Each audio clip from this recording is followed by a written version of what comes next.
देश में लुटेरों और आक्रांताओं का महिमा मंडन बर्दाश्त नहीं किया जाएगा। कुछ ऐसा बयान उत्तर प्रदेश के मुख्यमंत्री योगी आदित्यनाथ जी के द्वारा दिया गया है।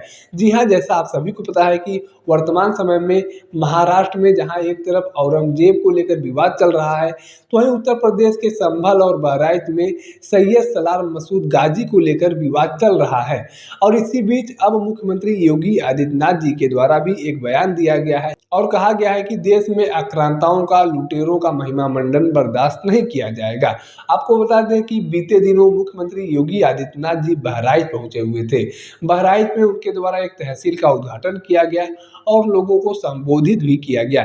तहसील का उद्घाटन करने के बाद उनके द्वारा लोगों को संबोधित किया गया और उसी संबोधन में मुख्यमंत्री योगी आदित्यनाथ जी के द्वारा बयान दिया गया कि उसी संबोधन में मुख्यमंत्री योगी आदित्यनाथ जी के द्वारा बयान दिया गया कि देश में लुटेरों और आक्रांताओं का महिमा मंडन बर्दाश्त नहीं किया जाएगा। साथ ही साथ उनके द्वारा महाराजा सुहेलदेव का भी जिक्र किया गया और बताया गया कि महाराजा सुहेलदेव के पराक्रम और शौर्य का ही नतीजा है कि 150 सालों तक कोई भी विदेशी आक्रांता भारत पर हमला करने की सोच भी नहीं सकता था।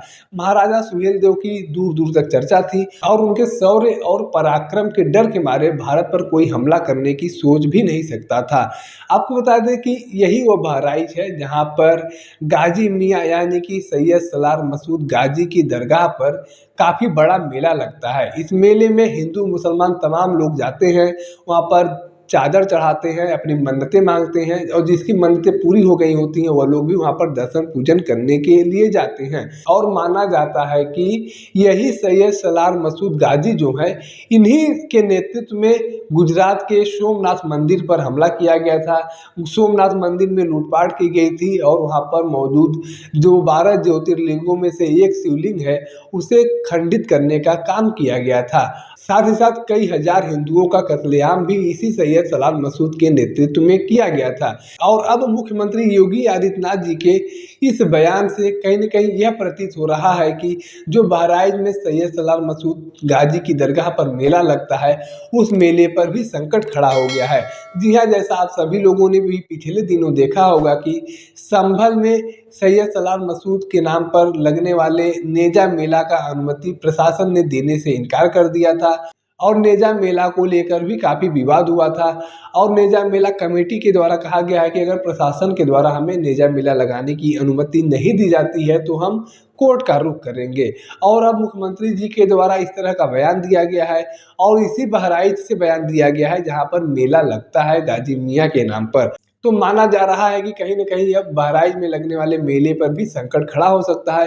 एक तरफ तमाम हिंदूवादी संगठनों के द्वारा भी लगातार इस मेले का विरोध किया जा रहा है और कहा जा रहा है कि गाजी मियाँ जो था, सैयद सलार मसूद जो था, वह एक लुटेरा था, एक आक्रांता था। उसके द्वारा सैकड़ों मंदिरों में लूटपाट किया गया था, मूर्तियों को खंडित किया गया था, हजारों हिंदुओं का कत्लेआम किया गया था और उसका महिमा मंडन करने के लिए यहाँ पर मेला लगाया जाता है, जो सही नहीं है। और इसके साथ साथ उत्तर प्रदेश में मंत्री अनिल राजभर जी के द्वारा भी बयान दिया गया था और कहा गया था कि यहाँ पर जो मेला लगता है वह सैयद सलार मसूद गाजी के नाम पर लगता है, जो एक लुटेरा और आक्रांता था।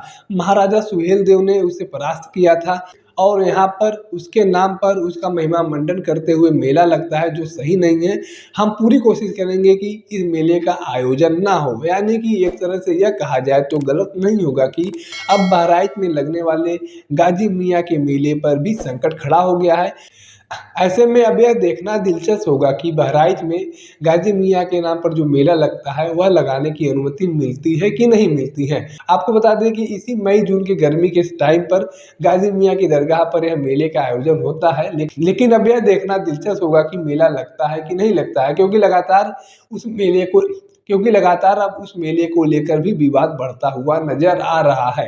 लोगों का कहना है कि महमूद गजनवी का भांजा सैयद सलार मसूद के द्वारा तमाम आक्रमणकारी कार्य किए गए हैं। हिंदू मंदिरों में लूटपाट किया गया है, कई मंदिरों को तोड़ने का कार्य किया गया है। तो ऐसे में ऐसे व्यक्ति का महिमा मंडन बर्दाश्त नहीं किया जाना चाहिए, उसके नाम पर इस तरह का मेले का आयोजन नहीं होना चाहिए। बाकी इस पूरे विवाद को लेकर आपकी अपनी कोई जानकारी है, आपकी अपनी कोई राय है तो आप कमेंट बॉक्स में लिख सकते हैं।